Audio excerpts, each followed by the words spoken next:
Слава Украине, привет всем от Полонского. Друзья мои, сегодня в Риме происходят похороны Папы Римского, и туда съехалась мировая элита, ну, как бы движняк, и это такой, знаете, повод встретиться, поговорить. Там же находится президент Украины Владимир Зеленский и президент, господи, прости, Соединенных Штатов Америки Дональд Трамп. Да. Ну, президент у них такой, тут ничего не сделаешь с этим. Принимаем как есть, да?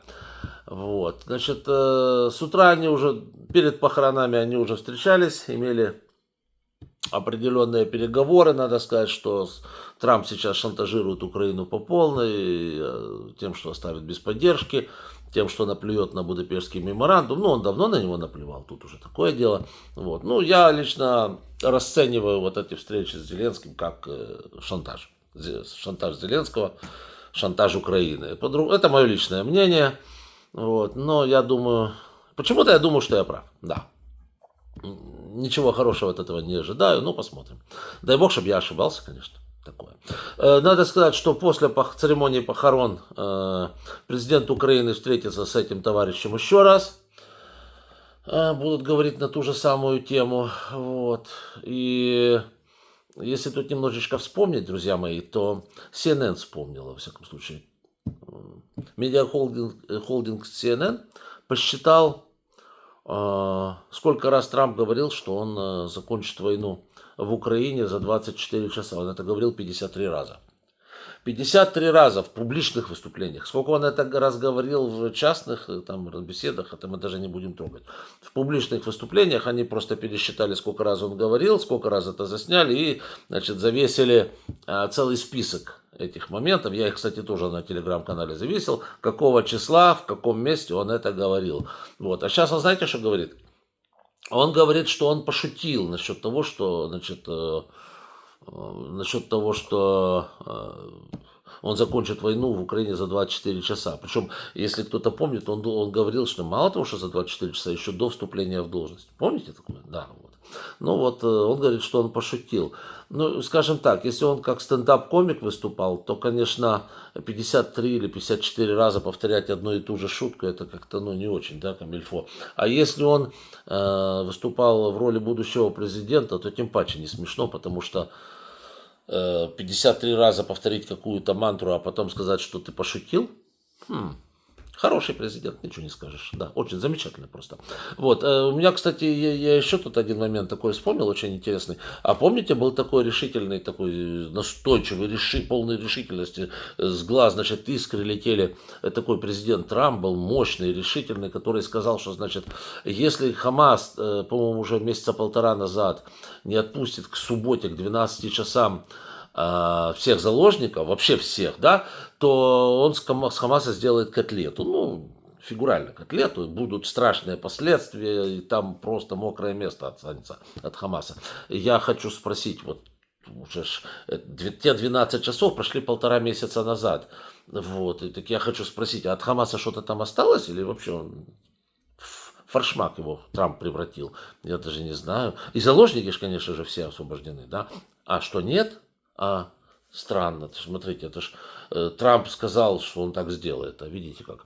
Да, кстати, Трамп вот пару дней назад сказал, что китайцы ему беспрерывно звонят и договариваются с тем, чтобы make deal. Deal он с Китаем хочет сделать, make deal, замечательный такой.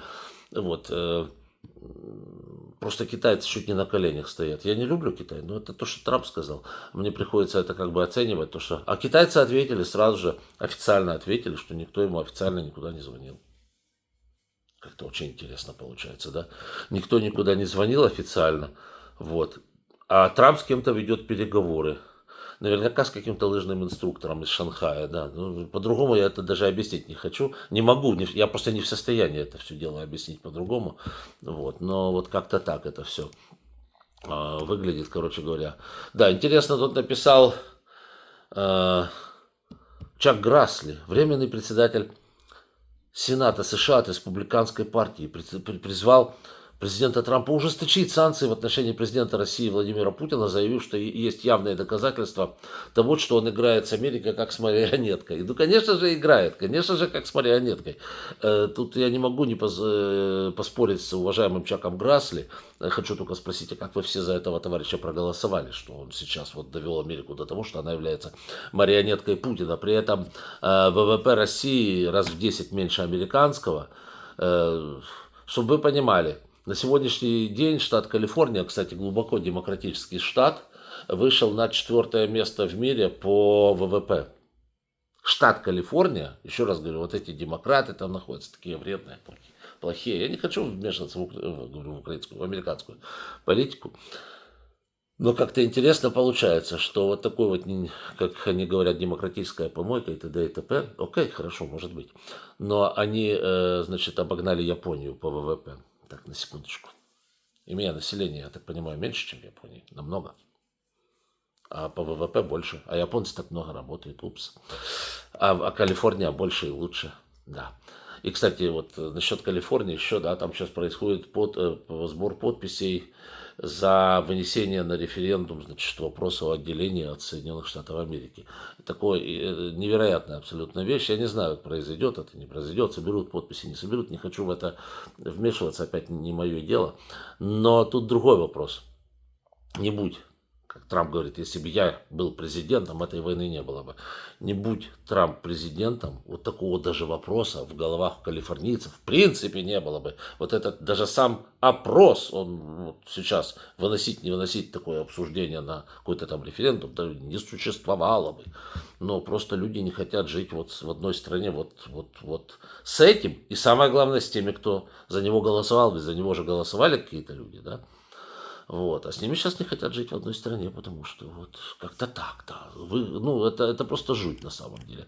И действительно, вот сегодня там идут дела в Штатах такие, что, ну, это уже напоминает банановую республику со всеми вытекающими. Это не мои слова, это я в Твиттере посмотрел, значит, там есть такой клоун, знаете вы, Кэш Патель, помните, такой товарищ с выпученными глазами, абсолютно неадекватный, с моей точки зрения, которого поставили директором ФБР. Ну, в принципе, ничего удивительного в том, что такого вот персонажа поставили на ФБР нет, поскольку Трампа окружает исключительно Кэши Патели, да, там вот кого не возьми, хоть генпрокурора, там вот это вот, как ее там, как же ее зовут, я забыл, Сторми Дэниелс, по-моему, как-то так ее зовут, блондинка такая. Вот. Хоть генпрокурор, хоть вице-президент, хоть министр финансов, хоть, блин, этот министр торговли, господи, прости, там же там персонаж на персонажа. И вот, соответственно, вот этот Кэш Патель такой же вот точно артист из этой оперы.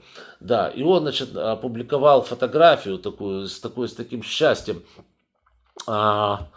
Судью в наручники заковали и ведут куда-то в воронок, в черный. Вот я так смотрю, блин, у меня сразу такая, знаете, класс в голове и перещелкнуло на 37-й год. Там на Москве есть дом министерский такой. Вот, он рядом с Москвой-рекой находится, в очень хорошем месте находится, кстати. И вот туда постоянно приезжали, там жила вся партийная номенклатура при Сталине, министры, замминистров, то есть было очень удобно. А также генералы очень многие там жили. Вот, это Сталинка такая. Очень удобная. Почему? В том плане, что если нужно его привлечь куда-то на работу и так далее, то, соответственно, или к Сталину там подскочить в Кремль. Вот так вот можно было, да, за 2 секунды он в Кремле. Вопрос в другом. Этот дом был страшен тем, что оттуда постоянно воронки кого-то увозили. Там не было ночи, они все спали. Они там даже не могли спать, потому что они от ужаса задыхались.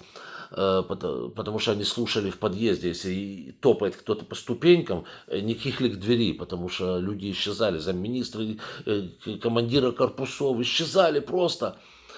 Вот, за ними приезжали, их забирали, а через несколько дней их семьи забирали, квартиры, то есть куда-то там их высылали в какой-то ГУЛАГ, еще куда-то в какие-то концлагеря. Квартира освобождалась, туда заселяли следующего замминистра, которого тоже через полгода арестовали и так далее. Вот я сейчас смотрю на этого судью, а этот пишет, значит, вот этот клоун пишет, что, значит, no one is above the law, никто не выше закона. Но я бы хотел, чтобы он имел в виду все-таки прежде всего себя. И вы бы почитали, что ему там американцы напихали под этим его твитом в Твиттере. То есть напихали ему там по самое некуда, самое мягкое из того, что ему говорили, там и фашисты, и ты представитель банановой республики и так далее, и так далее. Ну реально, ребята, просто потому, что судья высказывает свою позицию против вот этой клики, которая там сейчас, да, вот находится у власти. Ну, там не совсем даже так, я сейчас еще на этом остановлюсь. Ее арестовали. Арестовали, значит, за что? За содействие нелегальным мигрантам. Каким образом? И так вот, значит, взяли, значит, сказали, что она препятствовала агентам ФБР изловить злобного нелегального мигранта. Кстати, Трамп высылает сейчас намного меньше мигрантов, чем высылал в свое время Байден, но он именно обвиняет Байдена в том, что Байден не высылал мигрантов. Отдельная история, это тоже цинизм в высшей степени, брехни. Да, значит, а судья говорит, что дело в том, что она и не могла выдать этого нелегального мигранта, потому что эти кадры пришли его арестовывать во время судебного процесса. А этого делать нельзя. Нет конца судебного процесса, а вы его пришли арестовать. Ну, как-то так. Вот, то есть это все звучало... Ну, а судью за это арестовать, ну, это вообще трепендец. Я же говорю, там просто стоит почитать этого Кэша Пателя и в Твиттере, еще раз говорю, и посмотреть, что ему там навтыкали. Там ни один человек не написал «за». Там просто тысячи, вот 20 тысяч отзывов, ужас, все в ужасе.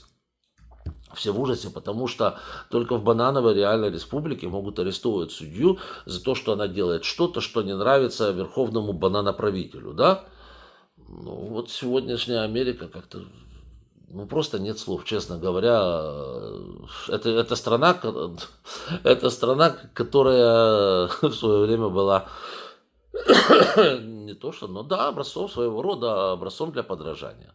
Так вот, знаете, как говорили, как Гитлер мог прийти к власти, а как немцы могли скурвиться до такой степени в своем, а как русские могли скурвиться вот при этом плешивом чучеле, которое там сегодня на Москве. Да вот так же, посмотрите на США. 3 месяца назад была страна, прошло 3 месяца, уже не страна, а страна. Да, вот собственно говоря, и все. Туда туда туристы не хотят ехать, даже туристы, пассажиропоток упал. Из нормальных стран немцы отказываются массово, там нескольких немцев завернули на границе, причем издевались над ними, значит, девочек каких-то в тюрьму посадили за то, что что-то им не понравилось, там у них билетов каких-то не было, еще что-то. У них, на секундочку, у Германии с США безвизовый въезд. То есть, ну, абсолютно чушь. Какую-то, кстати, русскую какую-то, при всем моей нелюбви к ним, какую-то русскую, знаете, за что в тюрьму посадили? Она везла,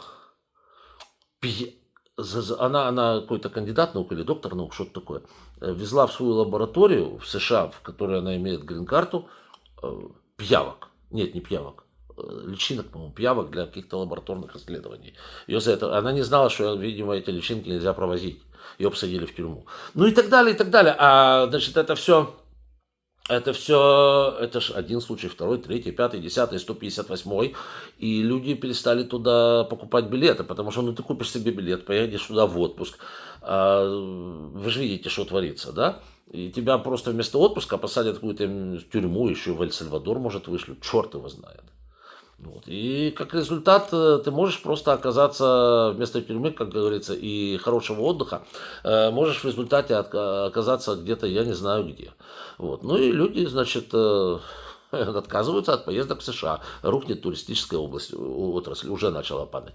Потому что она во многом все-таки не только от внутреннего туризма зависела, но еще от внешнего. Канада полностью отвалилась, Германия отваливается сейчас. Западная Европа то же самое, ЕС с ужасом на это все смотрит, говорит, да ну его нафиг, мы поедем еще куда-нибудь, в конце концов. Если хочешь поехать в Америку, так поедь в Канаду, там никто никого не высылает, нету идиотов, и, ну, вообще такого нет.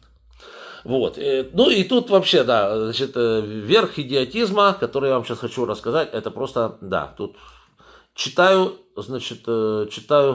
Джулия Дэвис, Твиттер пишет, значит, тоже это же все американцы пишут, Полонский ничего не выдумывает. Я все ссылочки на вот то, что я говорю, внизу в описании к данному ролику оставлю, чтобы не сказали, что я все это выдумал. DHS, это, видимо, вот служба по контролю за миграцией. Цитата. DHS разослал гражданам США, внимание, гражданам США, уведомление с требованием покинуть страну. Вам пора покинуть Соединенные Штаты, говорится в электронном письме, отправленном Харриет Стил, родившейся в Калифорнии, являющейся гражданкой США. Не пытайтесь остаться в США. Федеральное правительство вас найдет. Это вообще обалдеть можно, да? От чего они решили, что она нелегальная иммигрантка? У меня тогда второй вопрос. А подобное письма самому Кэшу Пателю, вот если вы посмотрите на него, он явно выходец из Индии. Он сам себе такое письмо не отправил. А Мелании Трамп, у меня тоже вопрос такой. А Илону Маску? Да, как-то все это выглядит, ребята, очень-очень. Есть такое хорошее слово, стинг, воняет. Воняет. Ужасно воняет это все дело, ребята, и жутко выглядит, и позорно. Ну и вишенка на торте этому всему, значит, США отменили контракты специалистов по кибербезопасности для Украины и заморозили поставки оборудования для Украины по кибербезопасности. То есть, с точки зрения Трамп, кстати, идея сегодня лежит, вот я так понял, с утра лежит, вот, да. С этим ли это связано, не с этим, но все может быть связано между собой. Понятное дело, что бороться с киберпреступностью в Украине без Соединенных Штатов будет гораздо сложнее. Вот, там было со стороны Штатов, ну, они оплачивали прежде всего за эти деньги услуги собственных специалистов, а также оборудование, необходимое для кибербезопасности. Вот, это порядка $200 миллионов. Ну, вроде сумма и приличная, но с другой стороны, она же оставалась в Соединенных Штатах, потому что, еще раз говорю, это американское оборудование и деньги, которые шли американским специалистам, не нашим. Да? Вот, это дело уничтожено в результате. Вот. И, собственно говоря, Трамп идет опять-таки на поводу у Путина, давая Путину возможность, и Путину, и другим хакерам, ну, Путин не хакер, а его хакеры, хакерам других диктаторов, значит, нападать на Украину в этом плане. Вот. Ну, придется нам без них это делать. С другой стороны, знаете, это тоже в какой-то степени может быть хорошо, потому что мы перестанем полагаться на ненадежных партнеров в этом, собственно говоря, отношении, и будем сами обеспечивать свою безопасность. Вот, кстати, Европа уже тоже сейчас об этом задумалась. Сейчас Великобритания заключает с другими странами Евросоюза общий договор о безопасности. Там Соединенные Штаты уже не упоминаются, слава богу, как говорится. Европа начинает беспокоиться сама о себе. Единственное, что в чем Трамп, конечно, прав, и тут он действительно, вот надо, если прав, так прав, надо признавать очевидные вещи, что Европа мало тратила на оборону. Действительно, это позор и это безобразие, когда европейские страны думали, что они находятся далеко, а потратим 1%, мать его, за ногу, типа, и хватит. Вот, в то время как Россия тратит 40% на оборону. Вот, и тут Трамп, конечно, прав, что нужно поднять до 5%, тогда это вы просто сможете, если на вас нападут, у вас будет чем отбиться, потому что чего в Европе не хватает? Снарядов. Сколько у вас 155-миллиметровых снарядов? А на эту мы их не производили, мы жили на планете розовых пони, а на планете розовых пони никто ни на кого не нападает, все хорошо, да? Сколько у вас зениток Гепард против шахедов? А нету у нас ничего. У нас нету бюджета, поэтому у нас нет зениток. Если по ним полетят шахеды, нам ловить эти шахеды нечем, правильно. Вот. А если у меня тогда следующий вопрос. А если завтра сойдет с ума иранский режим и хренякнет по Берлину или по Лондону или по Парижу, не дай бог, баллистическими ракетами? Ну вот спятит он, да. Например, Трамп, вот представьте себе, Трамп долбанул по Ирану, Иран до Штатов не достанет, а до Европы очень даже достанет. И вот хренякнет баллистическими ракетами в ответ. А сколько у вас комплексов «Мамба», дорогие европейцы, которые способны сбивать те самые ракеты баллистические? А у вас их 2 штуки на всю Европу или 5 штук. Да. Ай-яй-яй-яй. Вот. И с этой точки зрения европейцам, конечно, хочется дать под сраку, как следует, и сказать: ребята, планета розовых пони, это, конечно, классно, там такие ушками, они так машут, знаете, они там летают, они порхают цветочка на цветочек, но на Земле очень сильно воняет, когда вот так вот приземлишься, вот, и баллистические ракеты залетают и на территорию розовых пони тоже. Поэтому вот тут я с Трампом согласен, что нужно поднимать расходы на оборону. Я бы сказал, может, даже не до 5, а до 7%. Просто потому что, ну, если вы жить хотите.